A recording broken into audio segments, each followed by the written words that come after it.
Hello friends, કેમ છો? આજે આપણે બનાવીશું પરવળનું મસાલેદાર શાક. તો મેં અહીં 300 ગ્રામ જેટલા પરવળ લઈ લીધા છે અને તેને પાણીમાં ધોઈ અને સાફ કરી અને લીધા છે.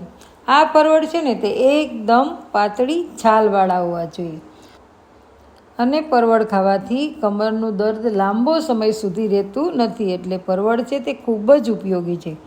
આજે આપણે મસાલાવાળા એટલે કે ગ્રેવીવાળા પરવળનું શાક બનાવવાનું છે. તો હવે પરવળનો ઉપરનો ભાગ છે ને, જુઓ, તેને આપણે અને નીચેનો ભાગ તેને આપણે કાઢી લેશું. અને ત્યારબાદ પરવળને આપણે પિલરની મદદથી છાલ ઉતારી લેશું. તમે છાલ ન ઉતારો ને તો પણ ચાલે.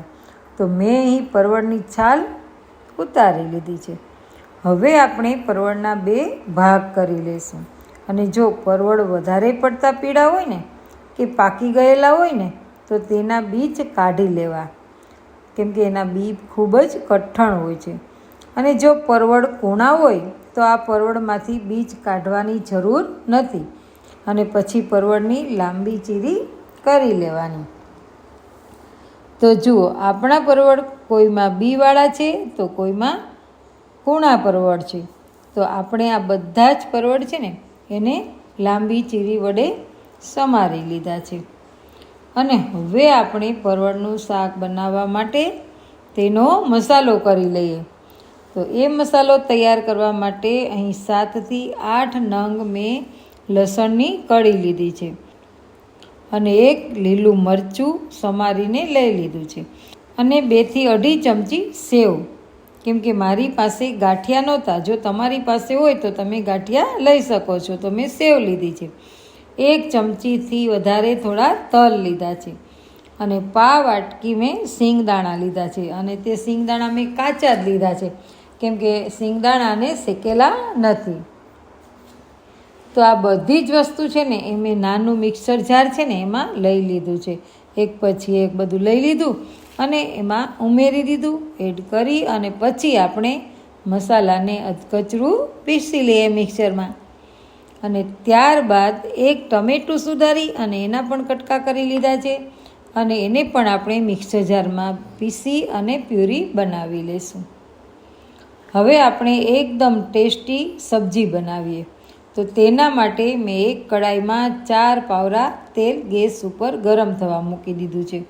અને તેમાં થોડું 1 ચમચી ઘી પણ ઉમેરી દીધું છે, જેથી કરીને શાકનો સ્વાદ છે ને ખૂબ જ બમણો ટેસ્ટી થઈ જાય.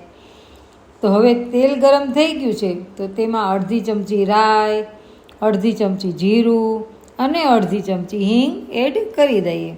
અને આ બધું જ તેલમાં તતડવા લાગે એટલે તેમાં આપણે સમારેલા પરવળ છે ને તે એડ કરી દઈશું.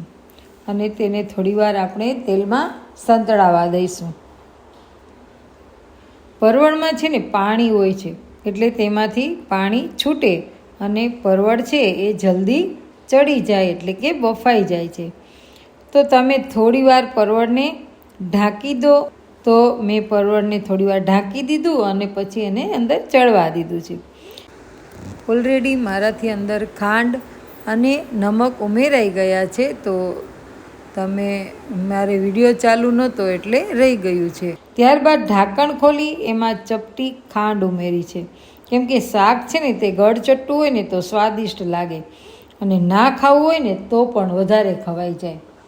ત્યારબાદ તેમાં આપણે સ્વાદ અનુસાર નમક નાખીશું અને પછી ઢાંકણ ઉપર પાણી રાખી અને ચડવા દઈશું, એટલે કે પાકવા મૂકી દઈશું. હવે આપણે જે ઢાંકણ ઉપર પાણી રાખેલું એ જો ગરમ થઈ ગયું છે તો આ પરવળમાં આપણે રસા તરીકે થોડું પાકવા તરીકે ઉમેરવા એ ગરમ પાણી ઉમેરી દઈશું. અને ચેક કરશું કે પરવળની ચીરીઓ પાકી ગઈ છે કે ચડી ગઈ છે ને. હવે પરવળની ચીરીઓ એટલે કે કટકા ચડી ગયા છે.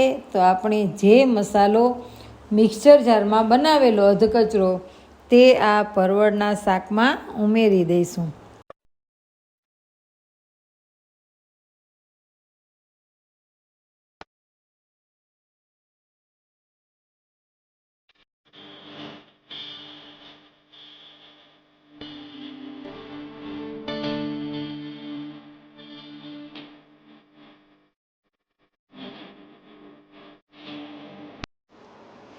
અને તેને પણ આપણે તેલમાં સંતળાવા દઈશું, જેથી કરીને મસાલો છે ને તે કાચો ન રહે.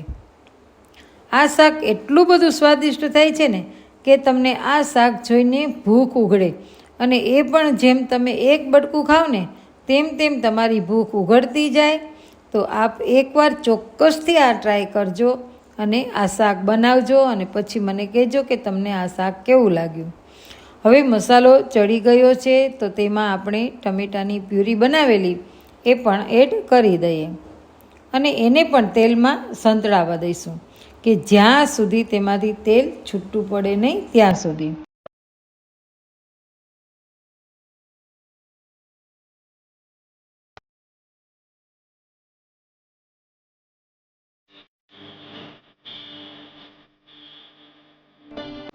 તો જુઓ, આ પરવળના શાકમાંથી તેલ છૂટું પડવા લાગ્યું છે. તો તેમાં આપણે બીજા પણ મસાલા એડ કરી દઈશું. તો મેં 1 ચમચી કાશ્મીરી અને 1 ચમચી રેશમ પટ્ટો લાલ મરચું પાવડર ઉમેરી દીધા છે, અને પોણી ચમચીથી ઓછું હળદર અને ગળાશ અને નમક તો પહેલાં જ ઉમેરી દીધા છે, એટલે એ કાંઈ ઉમેરવાની આપણે કાંઈ જરૂર નથી. તો હવે આપણે આ બધું જ મિક્સ કરી દઈએ અને સારી રીતે હલાવી લેશું. તો જુઓ, બધું જ સારી રીતે મિક્સ થઈ ગયું છે અને શાક પણ તૈયાર થઈ ગયું છે. તમે આવી રીતે સૂકું શાક પણ ખાઈ શકો છો. રસા વગરનું જેને શોખ હોય તે આવી રીતે પણ શાક ખાઈ શકે છે, અથવા તમારે કોઈને બહાર જવું હોય અને ટિફિનમાં લઈ જવું હોય તો આવું શાક પણ તમે લઈ જઈ શકો છો. પણ થોડું પાતળું હોય તો રસો ખાવાની ખૂબ જ મજા આવે. જેને રસો ના જોઈતો હોય ને તે એમનેમ ખાઈ શકે. તો આપણે થોડું રસાવાળું કરવા માટે થઈ અને તેમાં 1 વાટકો પાણી ઉમેરી દઈશું, જેથી તેનો રસો છે એ ઘટ થાય. તો હવે આ રસાને આપણે ધીમા તાપે શાકને ઉકળવા દઈશું, જેથી તેમાંથી તેલ ઉપર આવી જાય. અને તમે જોઈ શકો છો કે રસો એકદમ ઘટ થઈ ગયો છે અને તેલ પણ છૂટું પડવા લાગ્યું છે. આપણે તેમાં કોથમરી ઉમેરી દઈશું અને સારી રીતે મિક્સ કરી લઈશું. તો હવે આપણે શાક તો તૈયાર થઈ ગયું છે, મોઢામાં પાણી પણ આવી ગયું છે. તો શાક તૈયાર થઈ ગયું તો આપણે ગેસ પણ બંધ કરી દઈશું